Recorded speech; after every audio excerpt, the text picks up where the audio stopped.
So guys, ito yung first bite natin sa niluto kong tuna. Oh, ano lasa? Mausok-sok ba yan? Mainit. First bite, yummy. Pakalupit mo talaga, idol. Maag. So guys, meron nga pala akong Jalapin tuna rito. Galing sa kumpare ko, kay paring Lester Bellarmino. Ayan, napakabait mo, pre. Ngayon, iuulam namin to, tanghalian namin. Papakita ko sa iyo kung paano ko iwain to, kahit hindi ako marunong mag-iwa nito. Tara, banat. Hindi ako marunong magbaklas nito eh. Practice tayo. Ano ba tinatanggal to? Wait. Ay, hindi siya ganun kadali. Tignan nyo, dito lang, hirap na ako. Yan. Kuhain natin. Alam ko ginuguhitan to eh. Oh.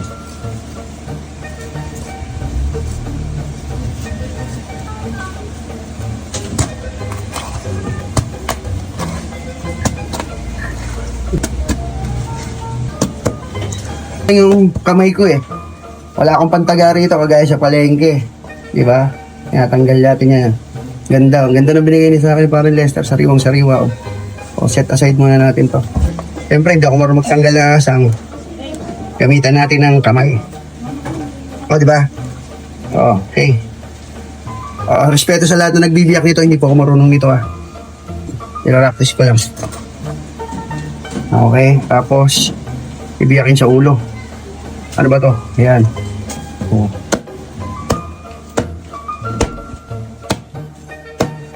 Okay.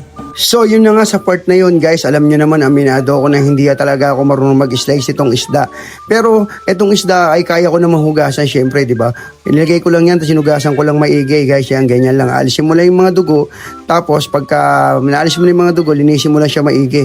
Then, pagka ganyan na yung tubig, guys, okay na yan. Malinis na yan. So yun guys, iniwa ko na nga rin pala yung backpot para sa ating tuna. So ito nga pala yung mga ricado na gagamitin ko. Luya, ayan, hiwain natin. Sibuyas, hiwain din natin yan na maliliit.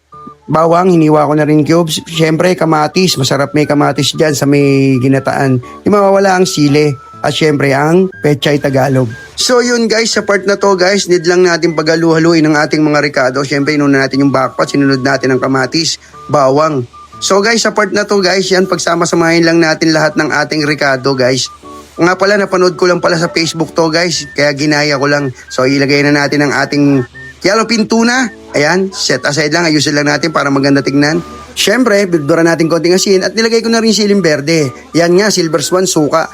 Ganito kasi napanood ko sa FB. Pinapaksiw muna. Siyempre, yan, lagay natin yung pamintang crack. Sige, ibuhos mo lahat, kayuri mo maigi. So, ayan guys, ipapaksiw muna natin yan. Nilagyan ko 2 kutsarang asukal na pula yan. And then, pagkatapos guys, yan, Ajinomoto, baka naman. Lagyan ko rin ng konti para may lasa-lasa. At pagkatapos nyan guys, ipinatong ko na po yung ating pechay Tagalog guys. Pakukuluan lang natin ng konti yan. Lutuin muna natin sa suka guys para masarap-sarap. At pagkatapos nga pala guys, ayan na nga, binuksan ko na, naluto na siya sa suka. So, need na nating ilagay itong ating gata. So ayan, ilalagay natin yung ating gata. Binili ko nga pala yan sa palengke, pinakayod ko. Fresh na fresh, 70 pesos. No, alam nyo naman, fresh na gata talaga gamitin natin para masarap. So yun nga pala guys, pagkalagay nyo pa nga pala niyan, huwag nyo na siyang tatakpan guys, kasi ganyan yung nakita ko sa Facebook. So guys, ito yung first bite natin sa niluto kong tuna. Oh, ano lasa? Mausok-sok ba yan? Mainit. Hindi, ang sarap. Masarap, di ba? Okay, first bite. Yummy. Pakalupit mo talaga, idol. Maasim. Maasim.